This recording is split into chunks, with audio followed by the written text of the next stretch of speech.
Les microbes tuent à coups de poignard et de machette un jeune homme dans la ville de Douala. Microbes, c'est l'appellation que se sont attribués des groupes de bandits opérant dans la cité capitale, Bali. C'est une localité, on parle de quartier résidentiel de ce hub économique du Cameroun et de l'Afrique centrale. Ce phénomène refait surface au moment où les populations de la région de l'extrême nord Cameroun broient du noir, subissant de façon impuissante des inondations géantes. Ça fait exactement 2 semaines. Le contexte global est celui de la morosité économique et cette semaine, le patronat, en l'occurrence le GECAM, le groupement des entreprises du Cameroun, a tiré la sonnette d'alarme, s'inquiétant du départ massif des cerveaux des ouvriers et employés qualifiés des entreprises. On parle là de l'immigration massive des Camerounais vers le Canada. Mesdames, Messieurs, bonjour.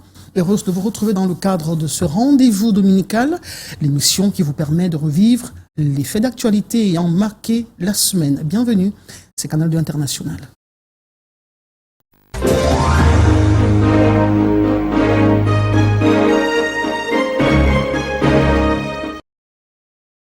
Le directeur exécutif adjoint du GECAM, le groupement des entreprises du Cameroun, est un autre invité, Nassi Chassem. Bonjour. Bonjour madame. Merci d'avoir fait le déplacement de Yaoundé pour commenter l'actualité de la semaine sur Canal 2 International.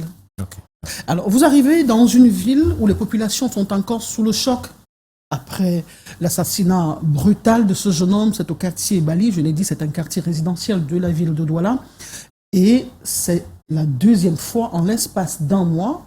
Notre chef de famille a été poignardé devant son domicile. Vous qui êtes gérant d'un groupe d'hommes d'affaires, vous êtes directeur exécutif du GECAM, le plus grand patronat camerounais, quel est votre sentiment? Je suis directeur exécutif adjoint. Adjoint, justement. Okay. Donc c'est une situation qui est déplorable et cela requiert que les forces de maintien de l'ordre redoublent de la vigilance, bien entendu avec l'accompagnement de la population. Il faudrait que de tels phénomènes s'arrêtent, cessent, parce que cela a un impact important sur la perception que les investisseurs ont de notre pays, et surtout quand ça se passe dans la ville économique. On devrait pouvoir mettre en place tous les moyens possibles pour pouvoir éradiquer ce phénomène, ce fléau dans notre pays, principalement dans la capitale économique. Le business et l'insécurité ne font pas bon ménage. Bien entendu, la sécurité ou l'insécurité est la première contrainte à l'environnement des affaires. Je pense que vous n'avez qu'à voir dans des pays ou dans des régions, dans des zones où il y a insécurité, rien ne peut se passer. Donc, il est nécessaire qu'on fasse tout pour maintenir de l'ordre. Je pense que c'est très important. Voilà, donc, il faudrait que les pouvoirs publics, il faudrait que les forces de sécurité fassent tout ce qui est à leur possibilité pour pouvoir éradiquer ce fléau. Comment expliquer cette facilité avec laquelle ces groupes de bandits, ce sont des adolescents qui surgissent de nulle part, qui dépouillent, qui terrorisent les populations et disparaissent dans la nature? Comment expliquer cette facilité-là? On est encore stupéfait parce que ça se passe dans un quartier résidentiel en plein cœur de Douala. On se serait attendu qu'il y ait peut-être des caméras de surveillance, des groupes d'autodéfense, ainsi de suite. Bon, l'une des causes, c'est d'abord l'inactivité des jeunes, donc qui est liée justement au fait qu'il n'y ait pas suffisamment d'emplois. Je pense que s'il y avait des emplois, ces jeunes seraient beaucoup plus occupés à travailler dans des entreprises plutôt qu'à agresser les gens. Ça, c'est la première des choses. Et c'est vrai également que dans l'environnement où ça s'est déroulé, on serait attendu qu'il y ait suffisamment de moyens pour empêcher justement que cela ne se passe. Donc, je pense que les forces de sécurité vont se saisir de l'affaire. Vous n'y voyez pas une crise de valeur, une crise de repères? Crise de repères, je pense que non. Le principal problème, il est économique. Lorsque vous résolvez le problème économique, lorsque les gens sont en train de travailler, ils ne peuvent pas avoir le temps de faire ce genre de choses. C'est compris. Alors, nous avons dit d'entame que la région de l'extrême nord du Cameroun suffoque. C'est une région déjà économiquement sinistrée, vous le savez. Et depuis 2 semaines, précisément, tout est à l'arrêt. Les écoles, les hôpitaux, bref, rien ne fonctionne puisque les eaux sont montées à un niveau on ne s'y attendait pas justement. C'est vrai, la météo a annoncé des précipitations fortes, mais les populations ne s'attendaient pas à ce qu'on ait des pluies diluviennes aussi intenses. Le GECAM, lors de la sortie de cette semaine, a dit être préoccupé. Pour en dire davantage en mots, j'aimerais justement vous inviter à Maga et à Simatou. Ce sont des localités de la région de l'extrême nord où les populations appellent au secours. Les populations se battent comme elles peuvent pour pouvoir libérer leur espace de vie de ces eaux. On va également prendre la direction de Yaoundé pour vivre ce départ en cortège des camions, une vingtaine en direction de l'extrême nord, des camions convoyés par l'État du Cameroun pour secourir ces populations qui n'attendent qu'à être aidées. Reportage. Ces eaux qui menacent de rupture la digue Logon amplifient le risque d'étalement des inondations à l'extrême nord. À Maga, l'étendue des eaux contraint tout le monde à se mouiller pour construire une digue avec les moyens de bord.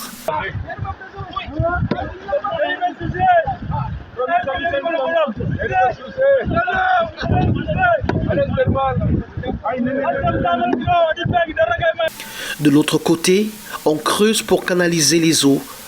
Le travail se fait à main nue et avec quelques outils rudimentaires.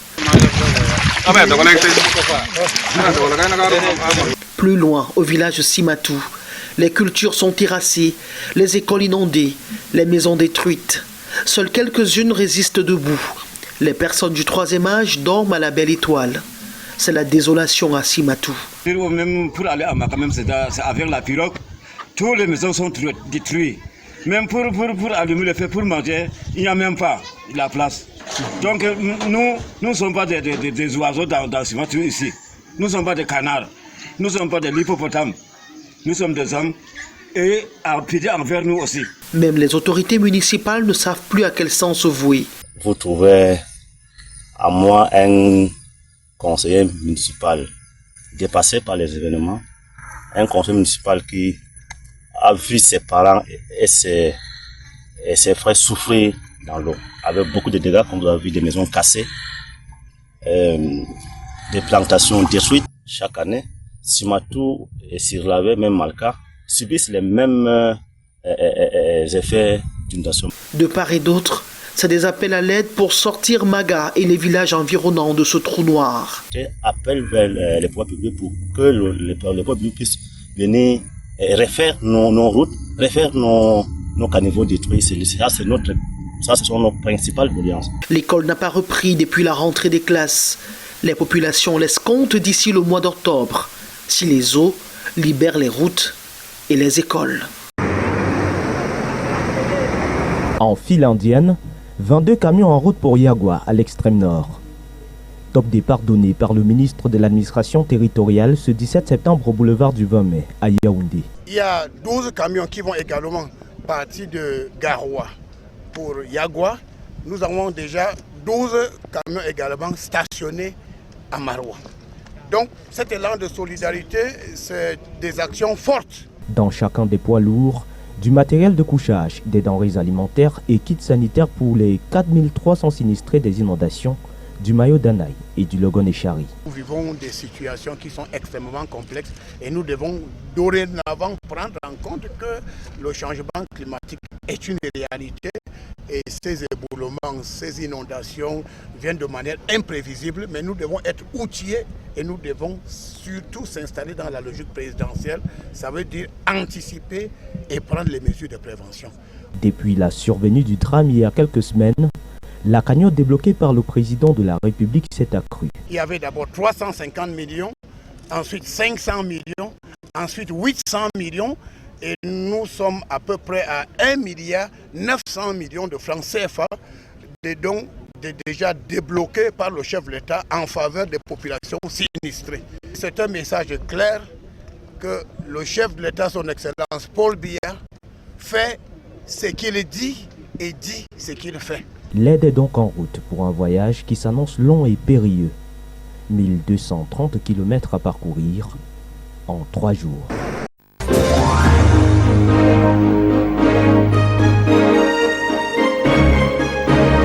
Retour sur ce plateau avec le directeur exécutif adjoint du groupement des entreprises du Cameroun. Et donc, les projecteurs sont braqués sur la région de l'extrême nord depuis 2 semaines. Cette région qui est économiquement sinistrée, vous le savez. Alors, quel est le niveau de répercussion économique ou alors de bilan provisoire que le GECAM en a fait jusqu'à présent? Ce qu'il faut déjà relever pour le déplorer, c'est que c'est une situation qui a fait des pertes de vies humaines et il faut le déplorer. Et au niveau du GECAM, la voix la plus autorisée à présenter ses condoléances aux familles qui sont attestées.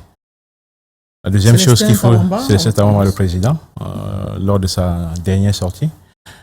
Ce qu'il faut également relever, c'est que c'est une zone qui est reconnue pour sa production agricole et sa production bovine.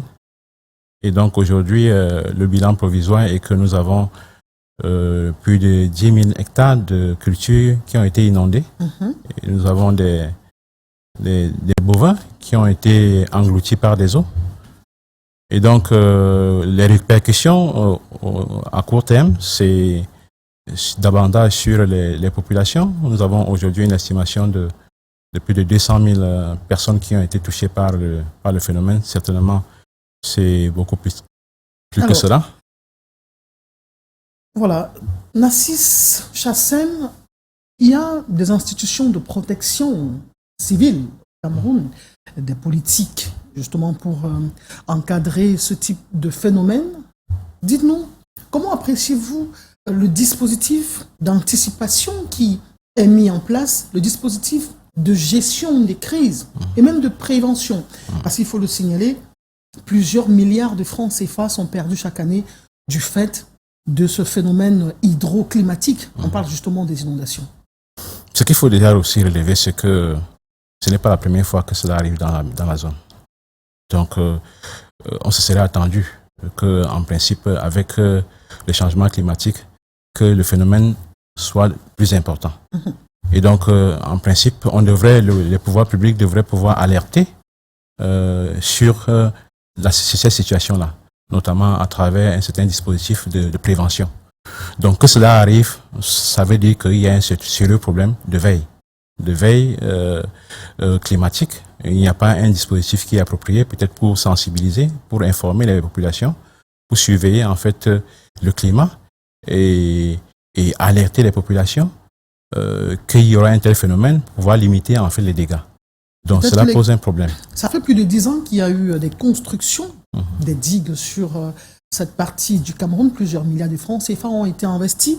Donc, on a assisté impuissant à la rupture de certaines digues, à la montée des eaux qui envahissent. Et d'après notre correspondant sur place, Aminou Alioum, qui suit pour nous cette actualité, il y a des risques de maladies, puisque les toilettes sont inondées, les maladies hydriques comme la diarrhée, le choléra, etc. On parle davantage des mesures prises en amont.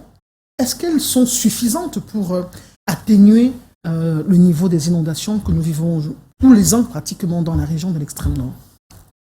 ce qui est clair, c'est que ces mesures-là ne sont pas suffisantes. Si elles étaient suffisantes, c'est que nous ne vivrons plus cette situation-là. Donc, il faut un plan, il faut réfléchir profondément sur la situation, il faut faire intervenir les techniciens qui vont bien analyser la situation et apporter des réponses idoines.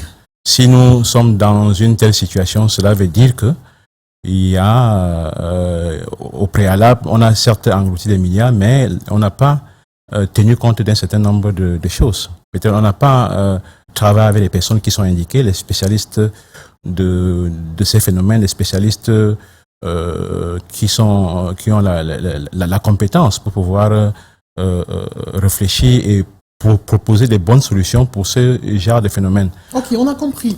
Cette semaine également, on a remis au goût du jour, alors on a parlé davantage de ce phénomène de rationnement de l'énergie électrique. Ça arrive au compte-gouttes dans des quartiers, il y a des villes qui passent plusieurs jours. À Baganté et à Ebolova, c'est en pleine rentrée scolaire, les enfants ont du mal à pouvoir reviser leurs leçons. Les PME ont du mal à acheter du carburant pour faire tourner les groupes électrogènes, un impact énorme sur leur chiffre d'affaires. On en a parlé cette semaine avec emphase au groupement des entreprises du Cameroun. Nous allons aller sur le terrain avec Ambroise Foguet, notre correspondant à Ebolova, pour vivre la réalité. Et dans le même temps, le ministre de l'Eau et de l'Énergie s'est rendu sur le site, le barrage de Natchigal, qui est en chantier pour apprécier l'état d'avancement des travaux. C'est présenté comme la planche de salut pour sortir de cette crise énergétique au Cameroun. Cette succession de reportages, et nous revenons derrière pour des analyses et des commentaires. S'éclairer par l'obscurité. Euphémisme antinomique, me diriez-vous. Comment autrement appeler cette situation où depuis la rentrée scolaire dans certaines villes du Sud Cameroun, des coupures répétées de jour comme de nuit de courant électrique exacerbées par des pluies saisonnières. Les habitudes se bousculent. C'est difficile d'apprendre avec la torche. On a l'impression que depuis le lancement de l'année scolaire 2024-2025, l'opérateur en charge de l'énergie a décidé de renouer avec ses vieilles habitudes. Dans les ménages de Zamlima et de Bolova, la bonne vieille lampe tempête refait surface. Le quotidien devient difficile. Les enfants ne peuvent pas faire leurs devoirs et les familles se sentent perdues. Parce que la population en a marre. Je me demande comment les enfants feront les devoirs. Se passe-t-il avec le projet social du président de la République, son Excellence Paul Biya? Le bruyant groupe électrogène est une alternative, mais à quel prix? J'ai perdu mon téléphone parce que je cherchais là où mettre ça en charge. Ici au petit marché d'Ambama, quelques bornes seulement du barrage de Mvele dans la vallée du Ntem, des scènes inspirant l'incrédulité. 200 francs CFA à débourser pour recharger un téléphone portable. Nous avons allumé le groupe pour pouvoir charger des téléphones. Bon, la charge de téléphone c'est 200. Bon, par jour nous pouvons avoir 100 téléphones, 150 en montant. L'amour entre les habitants de la région du Sud et l'électricité semble se conjuguer à l'imparfait et au présent du futur. Nous sommes vraiment dépassés. Chacun fait ce qu'il veut comme il peut. Quand tu as une petite commande de quelqu'un, comme j'ai la j'avais livré ça le week-end aussi pour la lever, on a coupé la lumière. Je ne sais pas s'il veut pouvoir le livrer. On souffre, on vit comme des souris, pas de courant. Oui. C'est un peu compliqué. Vraiment pénible. Alors que pour des lampes dites chinoises, c'est l'ère de la prospérité.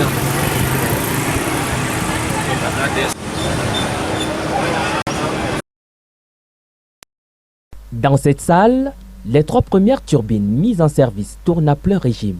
Leur mission, maintenir à flot la production de 180 MW injectés dans le RIS. C'est ce qu'est venu constater en personne le ministre de l'Eau et de l'Énergie ce 19 septembre au cours d'une visite d'évaluation.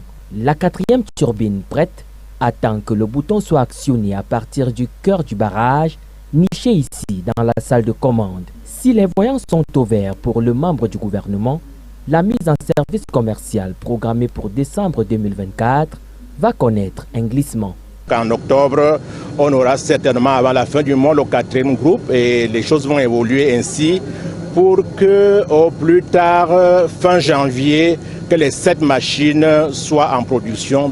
Dans l'incompréhension des délestages que vivent les populations en pleine saison de pluie, La presse interroge Gaston Elundwe Somba sur la question. La centrale à gaz, elle est en arrêt à cause des différends qu'il y a entre Eneo et l'entreprise de production du fait des retards dans les paiements des factures d'énergie. Le secteur est délesté d'au moins 20% de ses capacités de production. Les populations comptent les jours, espérant qu'avec la fin des travaux, la fourniture d'électricité s'améliore avec les 420 MW de plus du barrage de Naktigal.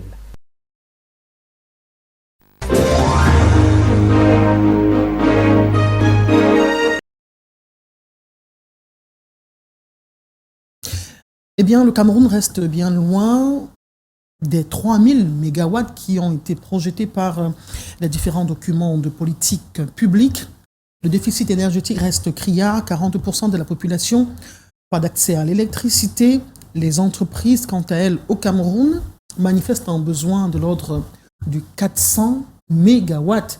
Or, Naktigal va produire à terme 420 mégawatts. Ça suppose que le gap ne sera toujours pas atteint.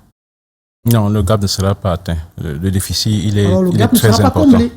Il est très important pour être comblé avec. Vous qui êtes au GECAM, quelles sont les répercussions réelles sur la petite entreprise, la moyenne et les grandes entreprises à l'heure où on parle de transformation structurelle de l'économie à travers l'industrialisation? On est dans la SND 30, on voudrait avoir de grandes entreprises qui transforment sur place, mais la question énergétique se pose encore avec acuité. Oui. Quelle est la réalité sur le terrain? Pour vous donner une idée du déficit sur les entreprises, vous avez sur la période 2009-2023, le nombre d'entreprises a été multiplié pratiquement par plus de 4, alors que la production d'énergie n'a été multipliée que par 1,4. Donc, la production d'énergie ne suit pas l'évolution de la création d'entreprises, ça ne suit pas l'évolution démographique. Donc, le déficit, il est important, il est criard, et si rien n'est fait, ça va se poursuivre. Il faut des mesures adéquates pour pouvoir produire, pour pouvoir vraiment combler le déficit. Il n'y a pas, permettez, c'est pas faute de mesures prises par le gouvernement. On a parlé de Mekim, on a parlé de Lompangar, etc. Mais la question de l'énergie au Cameroun reste aussi difficile que l'accès à l'emploi. Non, ce qu'il faut dire, c'est que le gouvernement, dans ses documents, avait fait la projection d'atteindre 3000 MW en 2020. Et nous sommes aujourd'hui en 2024. Nous avons une capacité d'environ 1700 MW. Moins de 2000 MW. Moins de 2000 MW. Alors qu'on avait pour objectif d'atteindre 2000 MW. Donc, il est important et il faut absolument que on puisse associer d'autres acteurs à la production d'énergie si on veut combler le déficit d'électricité. Et si les 420 MW de Naktigal étaient même mis en production, cela ne voudrait pas dire que le déficit serait comblé. Et il faut également dire qu'il y a un autre problème, celui du transport de l'énergie. Si aujourd'hui ça fonctionnait très bien avec Naktigal, il faut s'inquiéter, est-ce que l'énergie qui est produite par Naktigal sera effectivement transportée de Naktigal vers les zones urbaines où ils sont utilisés? Ça, c'est aussi un autre problème qui se pose. Donc le secteur a énormément de problèmes.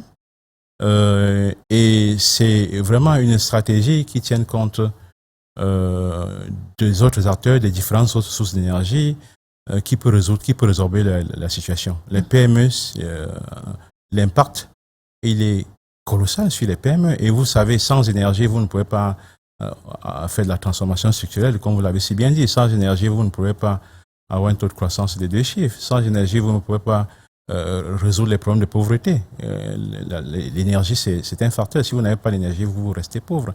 Sans énergie, vous ne pouvez pas résoudre les problèmes d'emploi. Donc l'impact sur notre économie, il est très important. Donc il faudrait que les pouvoirs publics prennent la mesure de la chose et fassent ce qu'il faut faire. Il y a des solutions. Par exemple, on pourrait associer les industriels à la production d'énergie. On pourrait, par exemple, investir davantage dans les infrastructures de transport d'énergie pour essayer de réhabiliter. On pourrait, par exemple, diversifier, encourager les ménages à produire l'électricité comme les industries également à produire l'électricité. Donc il y a des choses qui peuvent être faites, mais pour l'instant, on a l'impression que ce qui doit être fait, le gouvernement tarde justement à le faire. Vous avez parlé du transport de l'énergie, le matériel, le dispositif qui permet de transporter l'énergie est désuète, est vieillissant, d'où la perte de près de 20% de la production de l'énergie électrique.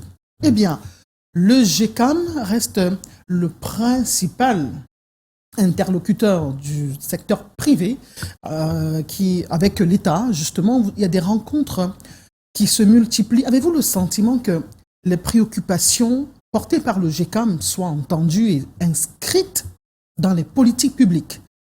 Puisqu'on parle du problème de l'électricité au Cameroun, on parle d'une fiscalité oppressante, etc. Mais chaque année, on revient sur la même problématique.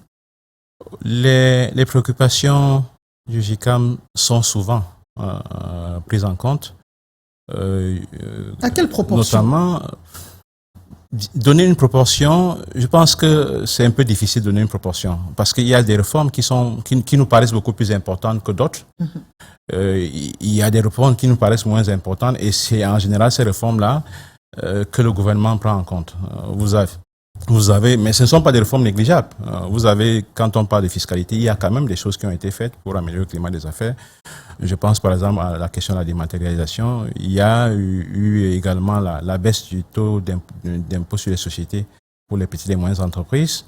Il y a des choses qui sont faites. Mais de manière générale, ce que nous demandons depuis, notamment une baisse, n'est-ce pas, de la pression fiscale sur les entreprises de manière générale et surtout les entreprises du secteur moderne, les entreprises formelles, ce n'est pas fait. N'est-ce pas? Vous avez certainement suivi le président du GECAM parler d'un taux de pression fiscale sur les entreprises qui oscille entre 60 et 80%.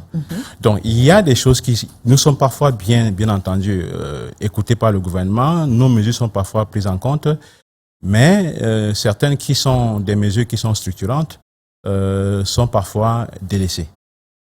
La croissance économique du Cameroun, les projections, les objectifs peinent également à être atteints. Si vous en tenez par exemple au rapport de l'Institut national de la statistique, depuis 2021, plus de 10 millions de Camerounais vivent en dessous du seuil de pauvreté. L'inflation au Cameroun est 2 fois supérieure à la moyenne commune dans l'espace CEMAC. C'est vrai qu'il y a eu une reculade. On est passé de 7,4% en 2023 à 5,7% au premier semestre de l'année 2024, mais ça reste lourd. Le Fonds monétaire international a annoncé une petite embellie en matière de taux de croissance. Cette année, on partira de 4 à 4,2%. Ça reste petit dans la nouvelle boussole qu'on a mise en place en 2020, à savoir la SND 30. Il était prévu quand même qu'en 2025, que le taux de croissance soit au niveau de 6,6%. Or, depuis 2023, on est arrivé en 2 ans, on est à 3,8%. Vous qui êtes au cœur des activités du secteur tertiaire, du secteur secondaire, du secteur primaire, dont vous vivez au quotidien les réalités, c'est le secteur privé qui crée de la richesse. Quels sont les principaux leviers sur lesquels il faudrait actionner pour que, peut-être miraculeusement, en un an seulement, en 2025, on puisse atteindre les 6,6? Non, si vous avez bien suivi le discours du président du GECAM, lors de la rentrée économique du patronat, mercredi dernier, il a articulé en 2 temps forts. Dans le premier temps, il a donné un aperçu des performances économiques du Cameroun et à travers un certain nombre de chiffres produits par l'Institut national de la statistique. Et il est clair que, se basant sur l'indicateur de croissance, sur l'indicateur de pauvreté, sur la balance commerciale, le Cameroun tend à s'éloigner de ses objectifs, notamment en ce qui concerne la vision.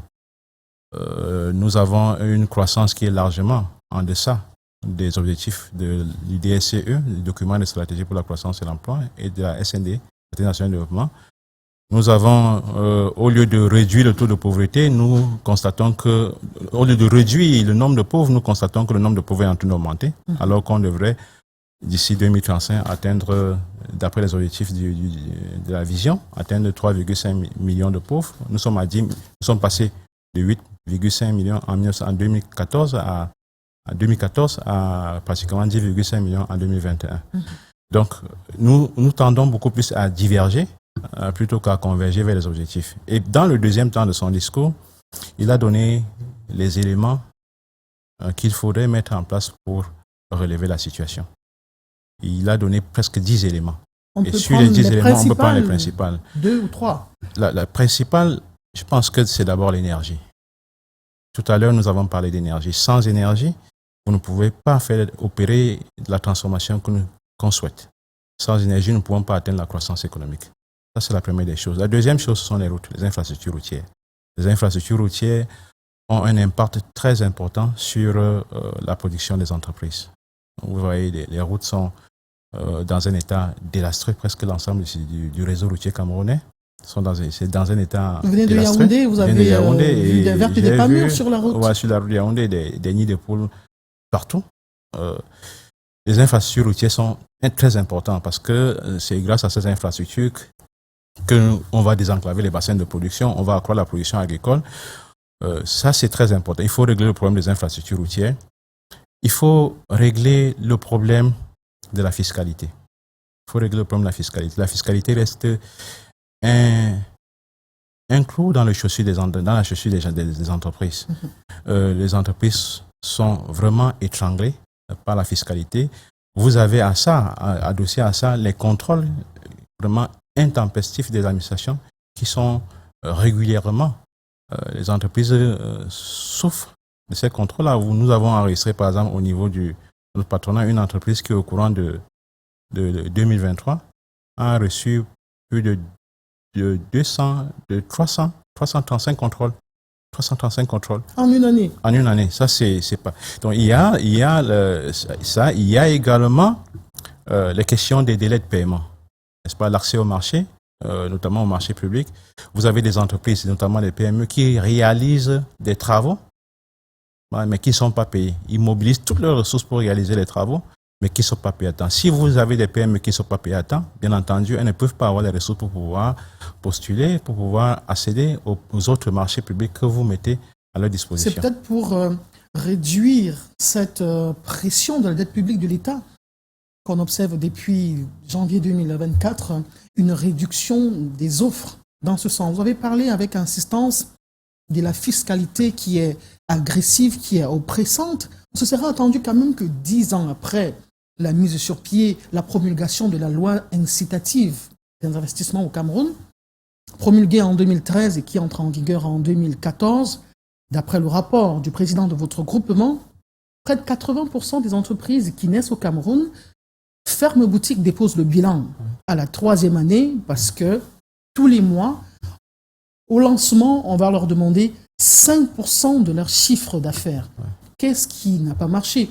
Cette politique-là vous semble en déphasage avec la réalité sur le terrain, avec les investisseurs camerounais qui sont sur le terrain? Vous avez parlé de 3 choses. La première chose, c'est la dette. La dette, c'est très important.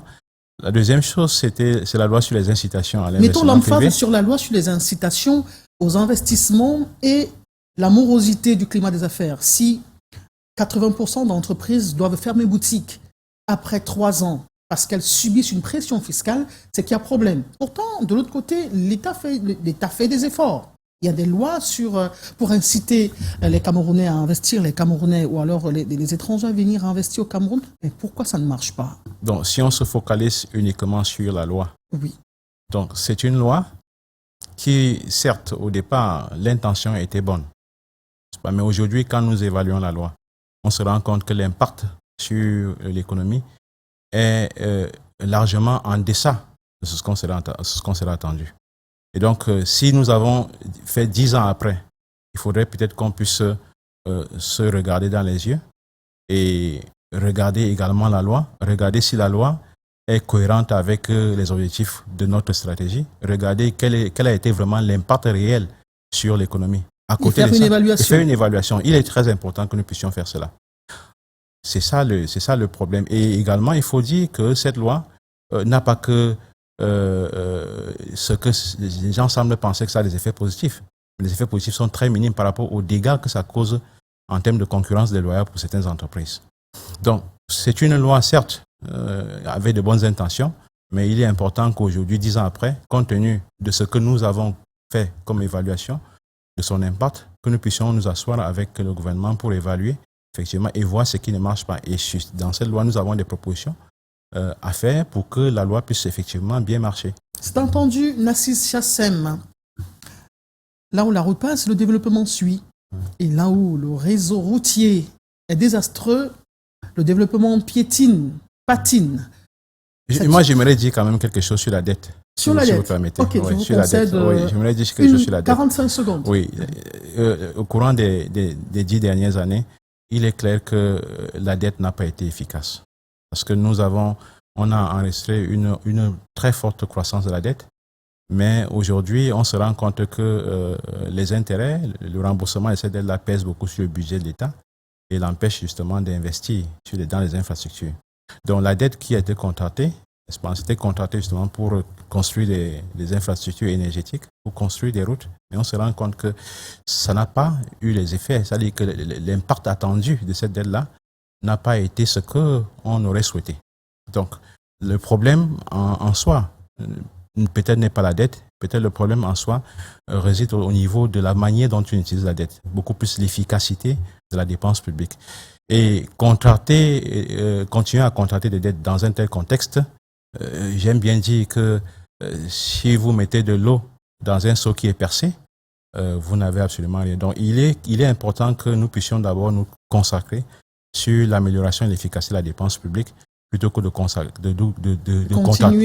à nous endetter, surtout que par le passé, au cours des 10-12 dernières années, l'impact de cette dette n'a pas été vraiment positif sur notre économie. On vous rétorquera par exemple que le seuil en Afrique, par exemple, ou dans la zone CEMAC, c'est 70%, et le Cameroun en est à moins de 50%. Mais nous, on dirait également qu'aujourd'hui, l'État a du mal à investir parce que justement, une bonne partie de son budget est consacrée au remboursement de la dette. Le remboursement de la dette, c'est entendu. Alors, nous allons évoluer avec le curseur sur l'état du réseau routier camerounais, sur plus de 120 000 lignes au Cameroun. Moins de 9% sont bitumées et celles qui sont bitumées, il se pose un problème d'entretien, on l'a relevé avec emphase. Nous allons, avec le concours de nos reporters, nous rendre à l'intérieur des villes, Douala et Yaoundé, pour avoir un regard sur la réalité des routes camerounaises. Reportage. Ici, à la montée américaine à Bepanda, le bitume a laissé place à ce cratère de boue d'environ 1,5 mètre de profondeur. De quoi mettre à rude épreuve les engins et ceux qui les conduisent. C'est le bourbier, vous-même, vous voyez. C'est déplorable. Ça fait plus de 3 mois qu'il y a ce trou-là ici. Et parfois même, il y a même la déviation, même sur la déviation qu'on passe souvent là. C'est impossible de passer par là. Donc vraiment, c'est une situation qui perdure là. Et ce n'est pas normal dans une ville comme Douala, où nous on paye les impôts, tous les jours on se retrouve au garage avec la voiture. Vraiment, il faut que la situation change. Le calvaire est le même si vous partez de l'entrée Santa Lucia en passant par le stade Sikam. Le bitume est presque défiguré. Sous la pression des eaux, il cède davantage. C'est la catastrophe. Partant de là, pour arriver sur ce carrefour-là, c'est pas évident. Parfois, il y a les bouchons aussi, au moins pour 15 minutes, parce que personne ne veut se repasser à l'autre, à cause du grand mare que vous voyez là. Plus loin, au sommet de cette pente, au lieu d'Happy Sport à Makepe, la situation est critique.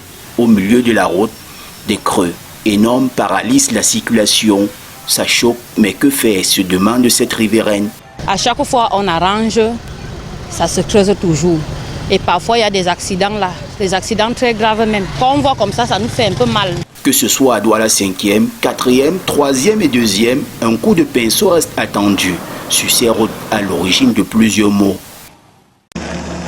Un compacteur lisseur en pleine activité, au point critique situé après le pesage de Manoui, entre le centre-ville de Ngaoundéré et le campus universitaire dedans.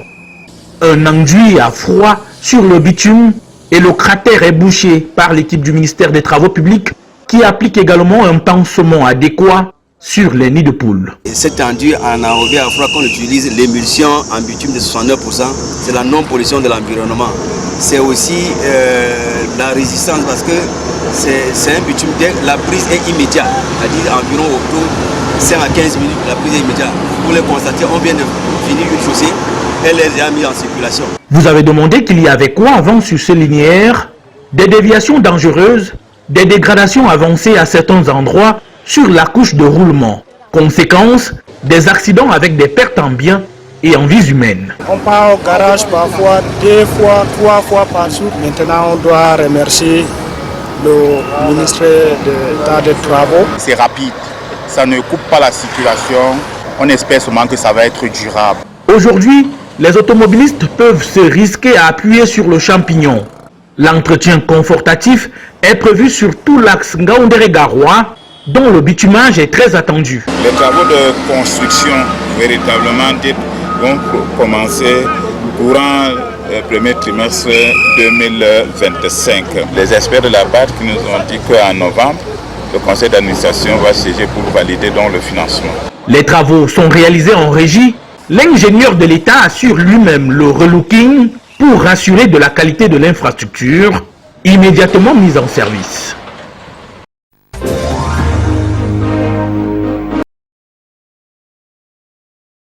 Vivement que cette route de Ngaoundéré fasse tache d'huile sur l'ensemble du réseau routier camerounais.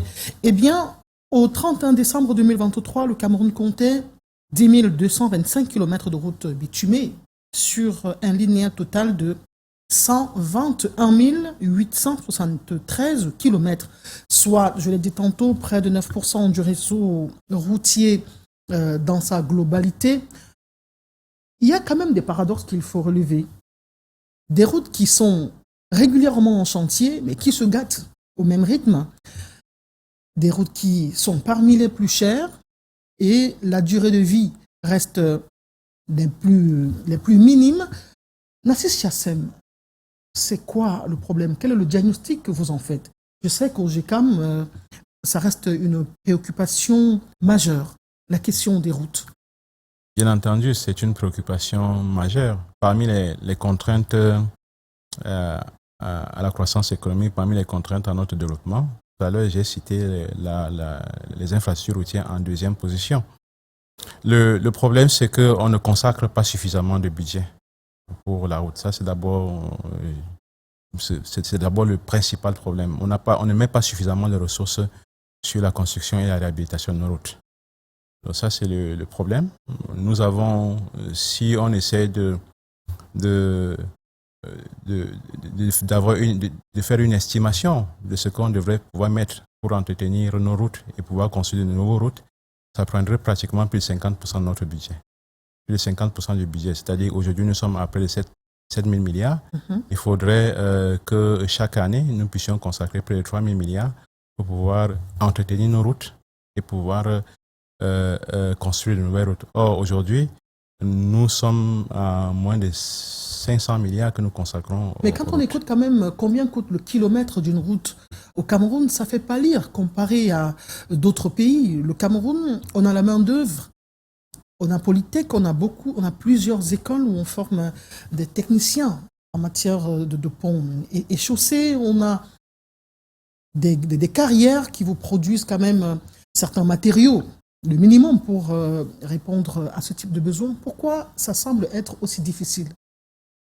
J'ai parlé d'abord du budget. C'est vrai qu'au niveau du coût de la route, ça c'est également le coût de construction des routes, le coût de kilomètre de route, c'est également un problème qu'il faut certainement regarder. Peut-être ça dépend des caractéristiques techniques des routes. Je ne suis pas un technicien pour savoir ce qui entre dans la construction des routes pour pouvoir évaluer si les prix sont élevés. Mais toujours est-il, c'est que les routes, comme vous l'avez si bien dit, coûtent excessivement cher dans notre pays qu'ailleurs.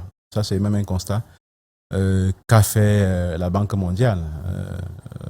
Et ça pose justement un problème. Si la Banque mondiale parle de cherté, ça suppose que la Banque mondiale a mis bout à bout les caractéristiques des routes. On peut avoir des caractéristiques similaires avec d'autres pays, mais ça coûte un peu plus cher que ces autres pays-là. Et ça pose problème. Ça pose problème de quelle entreprise est-ce qu'on sélectionne. Ça peut poser ce problème-là. Comment on passe les marchés? Est-ce que les marchés sont passés suivant les règles de l'art? C'est-à-dire que, mais quand même, le principe que nous avons au Cameroun, c'est, en termes de marché public, c'est, on prend en général les entreprises les moins disantes, celles qui proposent les prix qui sont les moins élevés. C'est un peu étonnant que ces prix sont toujours beaucoup plus élevés. Donc, ça peut suggérer qu'il y a des problèmes peut-être liés à la gouvernance dans le système de marché public, dans le processus de sélection des entreprises qui sont en charge de ces routes. Mais on reste prudent parce qu'en fait, ça dépend parfois peut-être des caractéristiques que nous voulons des routes. Parce que aussi, parfois, on a aussi vu que certaines routes qui sont construites à des prix assez faibles se dégradent aussi très rapidement. Oui. Merci beaucoup. Alors, on parle également de l'accès au foncier. La crise foncière est aussi une question qui se pose avec acuité au Cameroun. En 2021, l'INS signalait près de 9000 faux titres fonciers au Cameroun. Et c'est un problème pour les investissements. Au GECAM, cette semaine, on a parlé du phénomène migratoire massif en direction du Canada. On a écouté des hommes d'affaires s'offusquer de ce que des ingénieurs formés et prêts à l'emploi soient chippés de cette façon-là.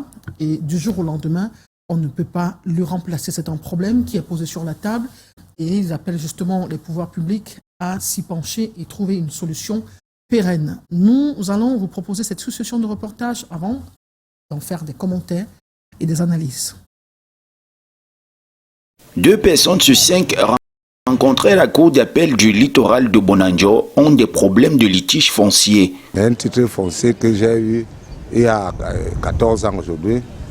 Un membre de famille, elle s'est dit qu'elle a été dupée. Elle m'a saisi le tribunal pour annuler le titre foncier. Pourtant, elle-même a fait des ventes. Nous sommes dans le tribunal administratif qui vient de mettre l'affaire en délibéré. Bon, on espère qu'ils vont trancher ça. En effet, selon les statistiques du ministère de la Justice, 85% des affaires inscrites devant les tribunaux au Cameroun concernent le foncier. Pour ce qui est de la procédure d'obtention d'un titre foncier, elle est longue, assez coûteuse et très peu sécurisée, indique le groupement des entreprises du Cameroun. En 2021, la justice a recensé, mesdames et messieurs, plus de 9000 faux titres fonciers au Cameroun. En outre, on assiste à des actes d'annulation en série des titres fonciers par le MINCAF.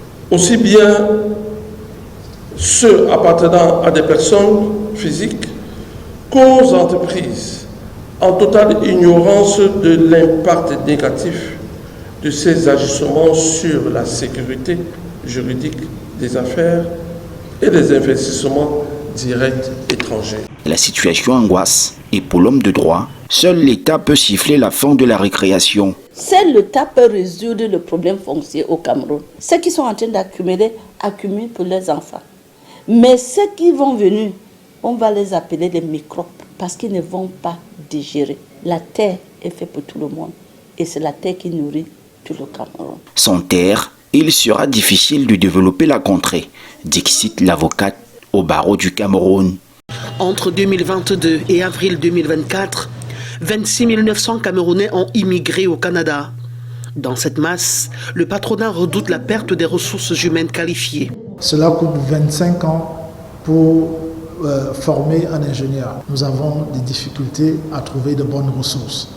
Et si ces ressources-là se retrouvent à l'étranger, c'est qu'il y a un problème de communication à la base.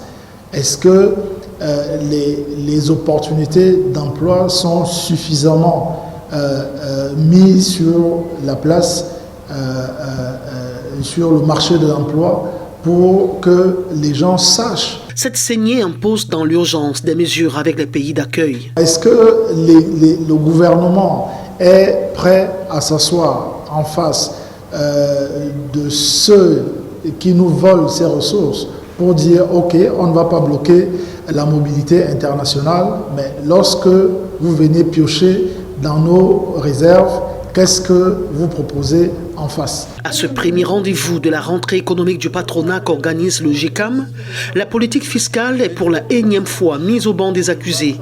Oppressante, injuste, elle serait responsable de l'obésité du secteur informel. Si vous ouvrez la porte du secteur formel avec une taxe dans l'entrée, vous comprenez que les gens ne vont pas entrer. Il faut donc des mesures d'accompagnement pour rentrer du formel à l'informel. Et ces mesures d'accompagnement ne peuvent pas brandir à celui qui est à l'informel. Tu viens, je te taxe et je prends plus que ce que tu ne gagnes. Le réseau routier n'est pas en reste. Les routes nationales qualifiées de désastreux handicapent la mobilité des personnes et des biens, notamment celles qui desservent le Tchad, la RCA et le Nigeria. L'embellie promise en matière d'offres énergétiques reste attendue. Plus de 40% de Camerounais n'ont pas accès à l'électricité. Le besoin non satisfait du secteur industriel est désormais estimé à environ 400 MW. Le taux de croissance va néanmoins s'améliorer en 2024 selon le FMI, de 4 à 4,2% du fait des premiers mégawatts injectés par le barrage de Nachigal.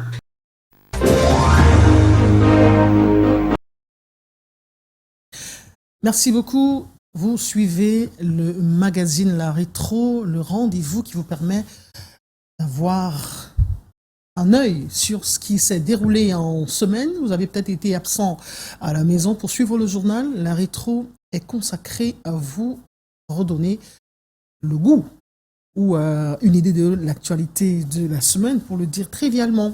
Nous sommes sur ce plateau avec Nassis Chassem, le directeur exécutif adjoint du GECAM, pour commenter l'actualité de la semaine, notamment la rentrée économique du patronat qui a mis le curseur sur bien des points, notamment tout ce qui entre dans la croissance économique. Quand on regarde la pyramide de Maslow, le logement fait partie des besoins de base, des besoins primaires, et l'acquisition d'un titre foncier était gage de sécurité. De plus en plus, de moins en moins, on va dire non du tout.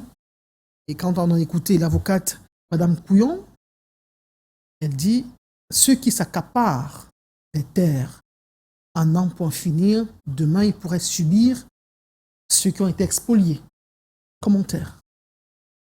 Je ne pense pas qu'il faut voir la chose dans ce sens-là. Comment sécuriser le titre foncier?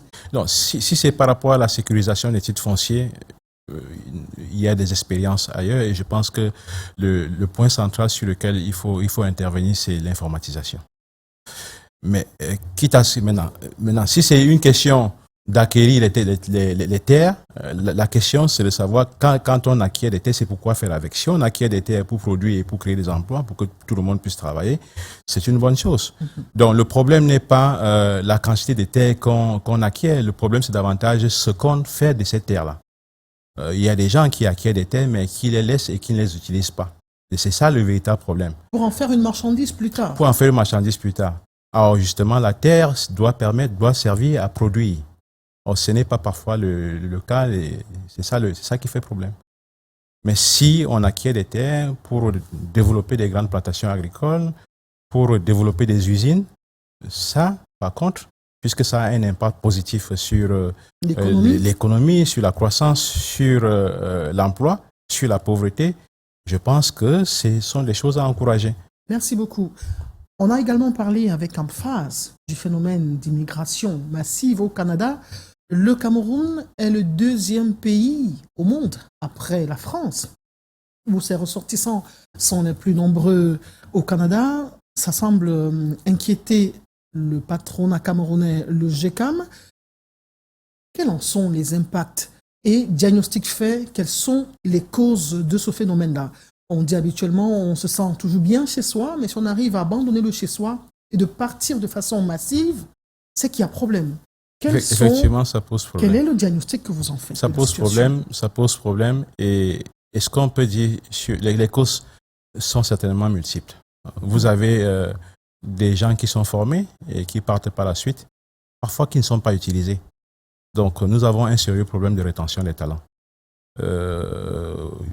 Nous formons des gens, mais parfois ceux qui sont recrutés, notamment dans la fonction publique, ne sont pas ceux qui sont peut-être les meilleurs. Or, vous avez en face des pays qui proposent des offres assez alléchantes, peut-être pour poursuivre les études ou pour pouvoir travailler, et qui, les jeunes, saisissent ces opportunités-là. Je pense que ça, c'est la première chose. La fonction publique est en train de se vider également, notamment la fonction publique, et c'est ça qui pose problème. Le personnel médical. C'est ça qui pose problème aussi parce que nous voyons aussi des travailleurs du secteur privé qui ont des salaires parfois qui leur permettent de vivre au-dessus de la moyenne, mais qui partent. Cela pose un problème justement de perspective d'avenir au Cameroun. C'est-à-dire que certainement, quand il regarde sa vie dans le futur, il ne s'imagine pas peut-être vivre au Cameroun, peut-être en raison de la situation économique qui tend beaucoup plus à régresser plutôt qu'à avancer. L'environnement ne rassure pas. Vous voyez, on parle de route, on ne parle pas de route aujourd'hui, on parle de route depuis longtemps, mais il n'y a pas un changement majeur depuis plusieurs années. On parle des problèmes d'énergie depuis des années, mais on ne voit pas une progression significative en matière d'offre d'énergie. Donc, tous ces facteurs-là qui ont tendance à donner une mauvaise perspective par rapport à l'avenir peuvent être des facteurs qui amènent des employeurs peut-être du secteur privé à décider peut-être de partir. Vous avez également les crises dans nos différentes régions, au nord-ouest, sud-ouest, à l'extrême nord, qui sont des facteurs qui ne concourent pas à mener les gens, qui concourent à mener les gens à penser que s'il serait mieux pour eux d'aller peut-être rester ailleurs, eu égard les opportunités. Que propose le GECAM face à ce phénomène? On dit il n'y a de richesse que d'hommes. Si je reprends Maslow, le Cameroun, on est à près de 30 millions d'habitants, ce n'est pas assez. Les grands États sont ceux généralement qui ont plus de monde chez eux. Ici, par exemple, le géant Nigeria qui est à côté, la Chine, etc.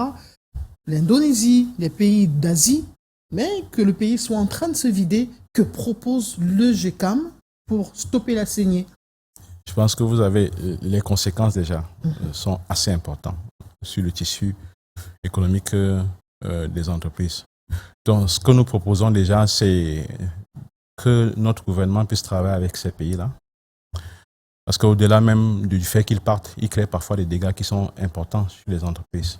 Qu'on puisse s'asseoir et regarder ensemble qu'est-ce qu'il y a lieu de faire. Donc, je pense que c'est la solution, puisque en fait, on ne peut pas empêcher les gens de partir. Il faudrait qu'on puisse s'asseoir. Ça, c'est une piste. L'autre piste également, c'est de former massivement. C'est-à-dire qu'on essaie de voir comment est-ce que les moyens de former massivement, de manière à ce que même les départs ne soient pas suffisamment ressentis, peut-être par les entreprises. Mais ce n'est pas peut-être la solution, parce que les entreprises également contribuent beaucoup à la formation de leurs employés. L'expérience qu'ils acquièrent, à un certain moment donné, au moment où ils doivent être productifs, ils sont en train de partir.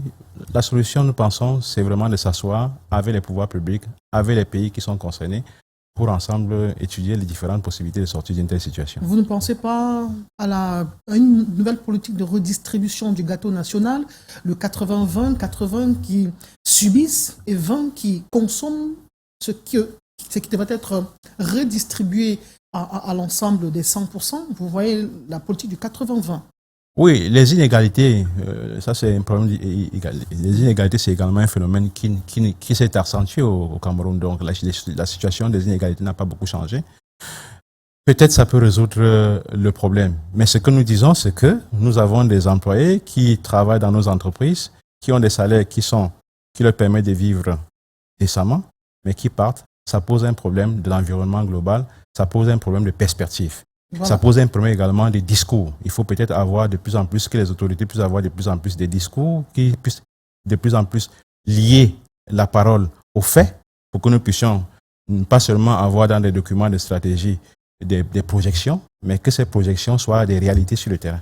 Merci beaucoup. Nous allons nous rendre dans la région de l'extrême nord, non, pas l'extrême nord, la région du nord-ouest Cameroun, où on a vécu cette semaine d'autres explosions, et la House of Chiefs, l'Assemblée générale de cette région-là, est vent debout pour un retour des enfants dans les salles de classe. Il faut signaler que depuis le 9 septembre, jour de reprise des classes sur l'ensemble du territoire national dans cette région-là, plusieurs localités n'ont pas encore renoué avec le chemin des classes. Avec Emeka Terine Mokouri, nous allons vivre ces explosions nourries cette semaine qui ont fait pas mal de dégâts. Reportage. La déflagration a retenti ici, lieu dit Total Nkwen, dans le 3e arrondissement de la ville de Bamenda. Alors que les populations étaient sorties s'approvisionner dans le marché, le bruit assourdissant de l'explosion a semé la panique. De nombreuses personnes sont blessées, dont cette femme conduite à l'hôpital. Quelques minutes plus tard, des tirs sont entendus çà et là. Les forces de défense et de sécurité gagnent plusieurs carrefours de la ville pour parer à une autre éventualité. L'engin était placé sous les étals de fortune dressés par des commerçants. Cette semaine est la deuxième du lockdown imposé par les séparatistes. Depuis 10 jours, les populations sont terrées chez elles pour éviter le pire, qui visiblement pointe son nez à la moindre occasion, drainé par le vent de violence qui ne quitte la région.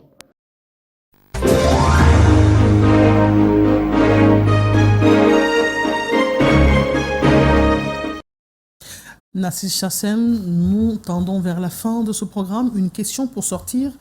L'État du Cameroun est en train d'y déployer un plan de reconstruction dans cette zone qui vit une insécurité depuis 2016. Quels sont les effets déjà ressentis par le patronat qui a signalé le caractère sinistré de cette région?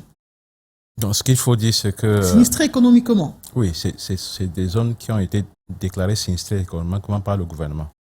Mais ce qu'il faut dire quand même, c'est que les plans de reconstruction ont eu quand même un impact positif sur le social, mais également sur l'économique. Parce que lorsque vous regardez, ne serait-ce que les recettes fiscales, vous constaterez que collectées dans ces deux régions-là, vous constaterez qu'il y a eu une baisse de 2016 à 2019. Mais à partir de 2019, il y a un relèvement des recettes fiscales.